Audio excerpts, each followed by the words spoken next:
17 अगस्त 2024 को मुरादाबाद के एक प्राइवेट हॉस्पिटल में 20 साल की नर्स का रेप हो जाता है। बिजनौर उत्तर प्रदेश में एक बाप अपनी 17 साल की लड़की का 1 साल से रेप कर रहा था। सोनभद्रा उत्तर प्रदेश, यहाँ पर 14 साल की एक बच्ची BHU हॉस्पिटल के अंदर वाराणसी में उसकी मौत हो जाती है, जिसका उसके टीचर ने किया था। फिर देहरादून उत्तराखंड, बच्ची जब खुलासा करती है तो वो बताती है कि उसका 3 ड्राइवर्स, एक कंडक्टर और एक कैशियर ने बस के अंदर रेप किया था। फिर मध्य प्रदेश, वहां पर पुलिस ने एक 69 साल के 69 ईयर्स के आदमी को अरेस्ट किया।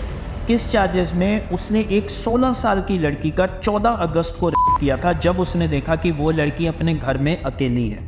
सहारनपुर उत्तर प्रदेश, यहाँ पर एक आदमी 25 साल की एक औरत को खाने के लालच में अपने घर ले जाता है और फिर उसके बाद उसका रेप करता है। प्रज्वल रवन्ना का केस हो, IIT BHU के वो 3 एक्यूज्ड जिन्होंने एक छात्रा का रेप किया था, हाथरस की घटना, उन्नाव की घटना। 2019 में 26 साल की एक वेटरनरी डॉक्टर का हैदराबाद के अंदर हो जाता है और फिर डर। अफसोस की बात यह है कि इसी भारत के अंदर, इसी इंडिया के अंदर एक और इंडिया भी बसता है, जहां पर हर रोज या यूं कहें हर 18 मिनट में कहीं पर किसी औरत का किया जाता है। उसके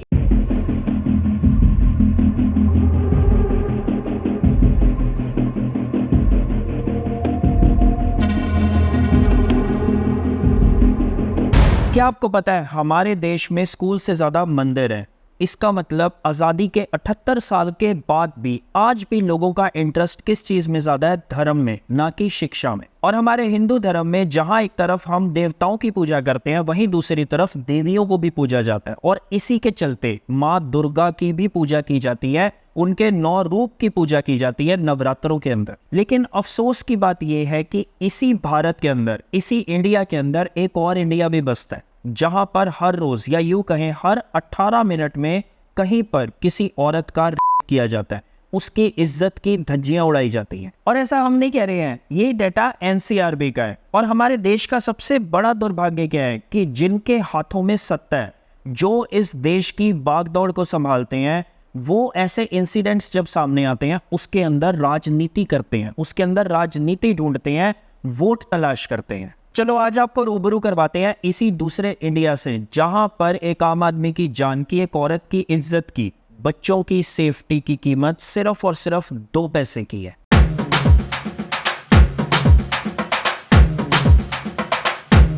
ये फकीरी है। अभी हाल ही में एक हीनियस क्राइम हुआ RG कर मेडिकल कॉलेज कोलकाता के अंदर। वो आप सबको पता है, उसके ऊपर ढेरों वीडियो सोशल मीडिया पर ऑलरेडी अवेलेबल है। उसकी सारी डिटेल्स हमारे सामने है। 5 बजे माँ के साथ बात हुआ था, फिर 11:15 का टाइम में भी माँ से बात हुआ था। वो बोला जी हम लोगों का 4 आदमी का खाना आया है, हम लोग खाना खा रहा है, आप लोग खाना खा के सो जाइए। तो ऐसे ही बात होता था।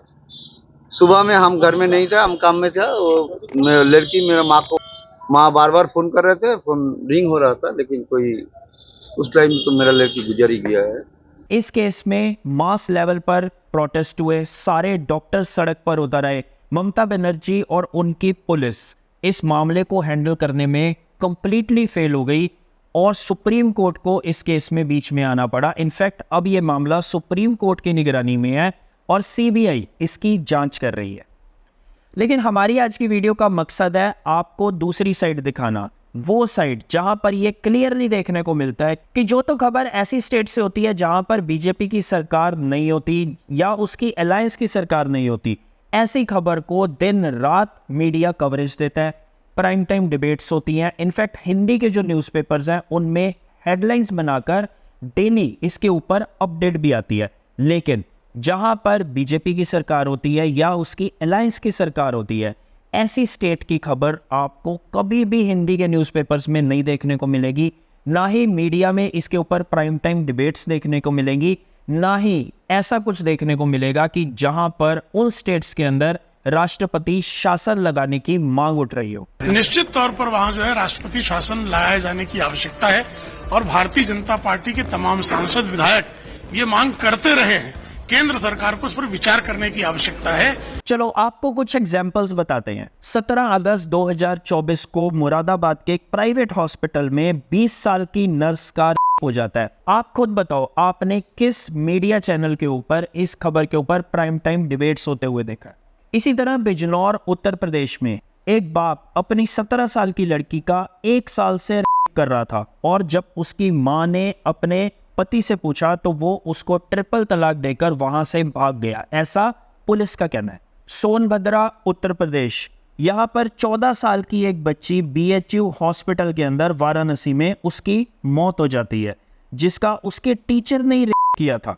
फैमिली के अकॉर्डिंग जो एक्यूज्ड है वो क्लास 8 में पढ़ रही उस बच्ची का स्पोर्ट्स का टीचर था, जो पिछले साल दिसंबर में उसको एक इवेंट में पार्टिसिपेट करवाने के बहाने घर से ले गया।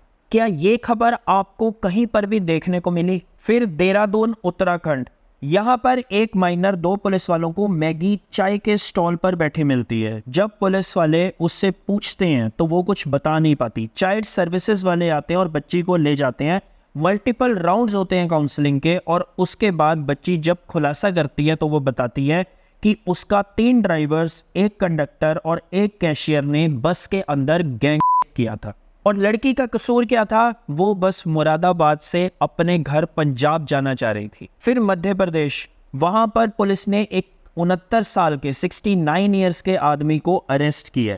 किस चार्जेस में? उसने एक 16 साल की लड़की का 14 अगस्त को किया था, जब उसने देखा कि वो लड़की अपने घर में अकेली है। सहारनपुर उत्तर प्रदेश, यहाँ पर एक आदमी 25 साल की एक औरत को खाने के लालच में अपने घर ले जाता है और फिर उसके बाद उसका करता है। अब मंत्रियों का और उनके मित्रों का ही हाल देख लो।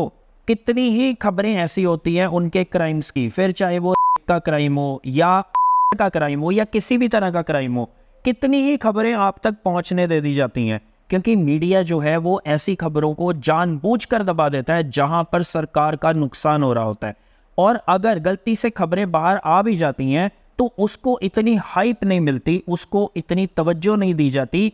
आप खुद ही सोच कर देखो, प्रज्वल रवन्ना का केस हो, IIT BHU के वो 3 एक्यूज्ड जिन्होंने एक छात्रा का किया था, हाथरस की घटना, उन्नाव की घटना, 2019 में 26 साल की एक वेटरनरी डॉक्टर का हैदराबाद के अंदर हो जाता है और फिर मर्डर। आप खुद बताओ, इनमें से कितनी खबरों के बारे में आपको पता है कि आज की डेट में उनका क्या बना? और हमारे देश के बाबा वो कौन सा कम है, कितने ही एग्जाम्पल हैं, आसाराम, राम रहीम। और शर्म की बात तो ये है कि वोट के चक्कर में हमारे जो मंत्री हैं, जो सरकारें हैं, इनके दरवाजों पर माथा टेकने भी जाती हैं, और अगर ये बाबा जेल के अंदर होते हैं तो इनको जेल से बाहर भी टाइम टू टाइम इलेक्शंस के चलते पैरोल दे दी जाती है, इनको बाहर भी निकाल लिया जाता है। और इसका लेटेस्ट एग्जांपल है बाबा राम रहीम। अभी 13 अगस्त को फिर से एक बार बाबा राम रहीम को 21 दिन की फरलो मिल जाती है। क्यों? क्योंकि अभी फिर इलेक्शन होने हैं हरियाणा के अंदर। और सिर्फ हरियाणा के चुनाव नहीं है, उत्तर प्रदेश में भी 10 सीटों पर विधानसभा के उपचुनाव होने वाले हैं, और पश्चिमी उत्तर प्रदेश और कुछ इन सीटों पर बाबा के आश्रम भी, वहां भी दखल है। आज चुनाव से ठीक पहले, और वो हरियाणा में रोहतक की सुनारिया जेल में बंद है। हरियाणा में बीजेपी की सरकार है।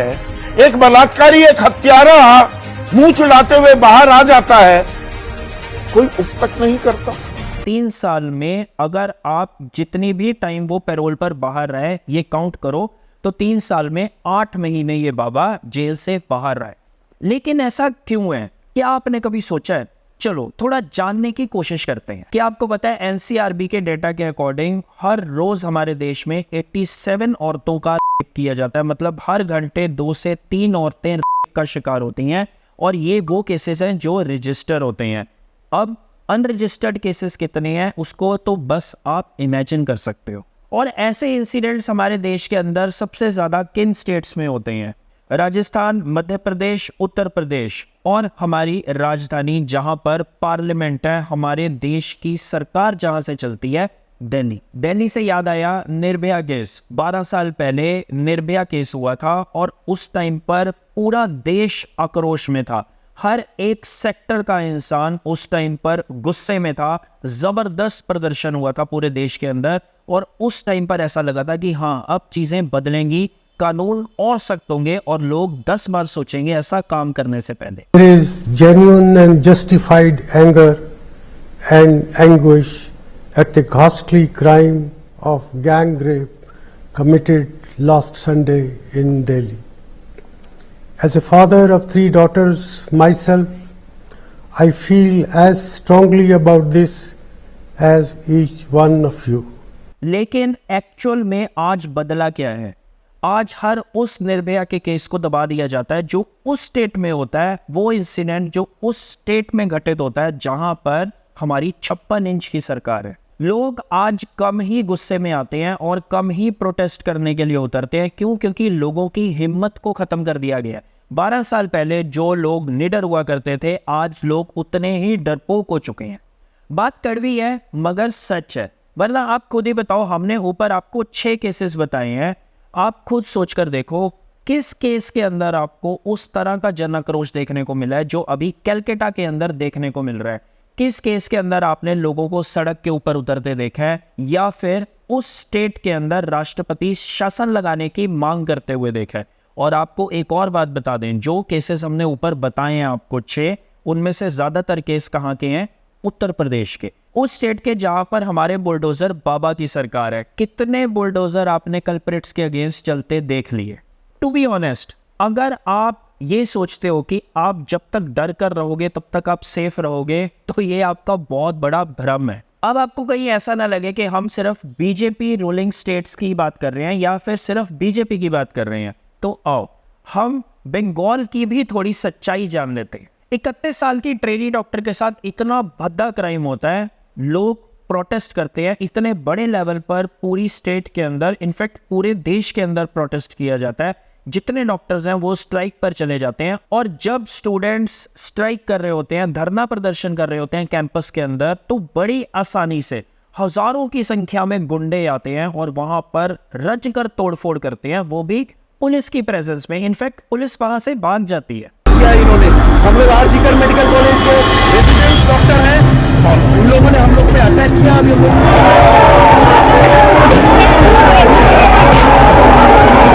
उस इंसिडेंट में 25 से ज्यादा लोग गिरफ्तार हो चुके हैं। ममता बनर्जी वहां की सीएम, वो प्रोटेस्ट रैली निकालती है पैदल, लेकिन क्यों?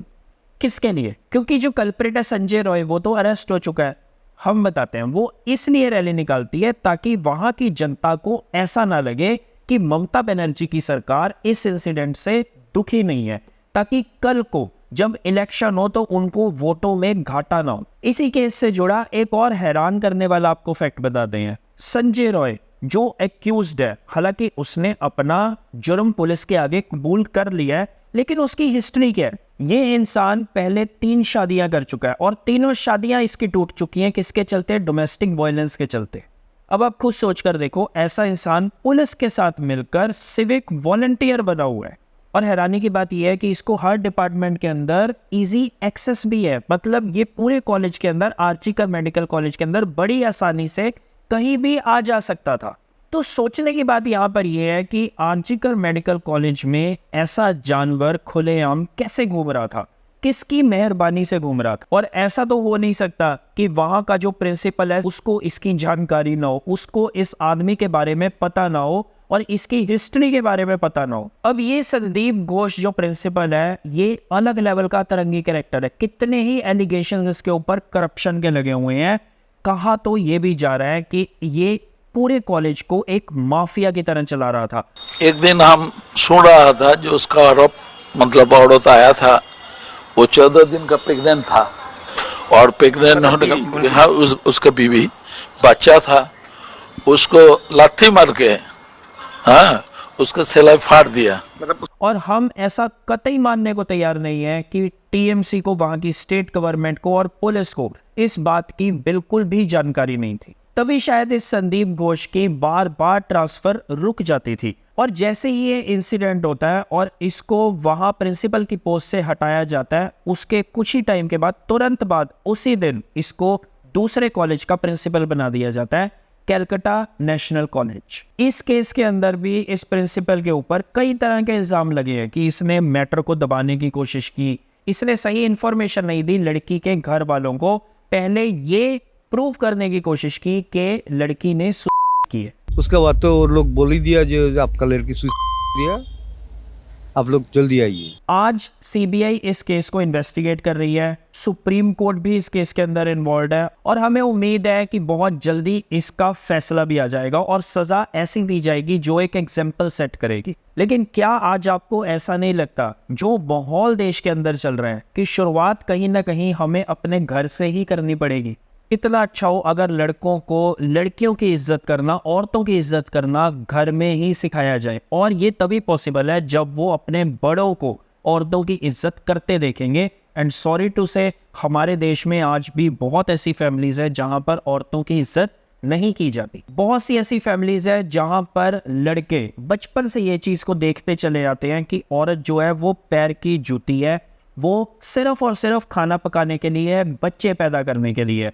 और यही लड़के, इसी तरह के लड़के बड़े होकर संजय रॉय बनते हैं, जो शादी में रहते हुए पत्नी को मारते हैं और शादी के बाहर एक औरत को करके मार ही देते हैं। कितना अच्छा हो अगर सरकार उन लोगों पर भी एक्शन लेना शुरू कर दे जो सोशल मीडिया के ऊपर थ्रेट्स देते हैं कमेंट्स में आकर, क्योंकि जब सरकार ऐसे लोगों के ऊपर कोई कार्रवाई नहीं करती तो होता क्या है, ऐसे लोग अपने माइंडसेट में और पक्के होते चले जाते हैं। उनको ये चीज़ कहीं ना कहीं उनके माइंड में बैठनी शुरू हो जाती है कि अगर हम सोशल मीडिया पर थ्रेट्स दे सकते हैं तो जाकर हम एक्चुअल में अगर कर भी देंगे तो क्या ही फर्क पड़ता है। कितना अच्छा हो कि अगर सरकार ये देखना बंद कर दे कि किस स्टेट में हुआ है, वो को तरह देखे, वो एक एट्रोसिटी को एट्रोसिटी की तरह देखे, एक औरत के ऊपर अत्याचार को एक औरत के ऊपर अत्याचार की तरह देखे। कितना अच्छा हो कि अगर हमारे देश से एक भी कल्प्रिट अपना डिप्लोमेटिक पासपोर्ट यूज करके जर्मनी ना भाग सके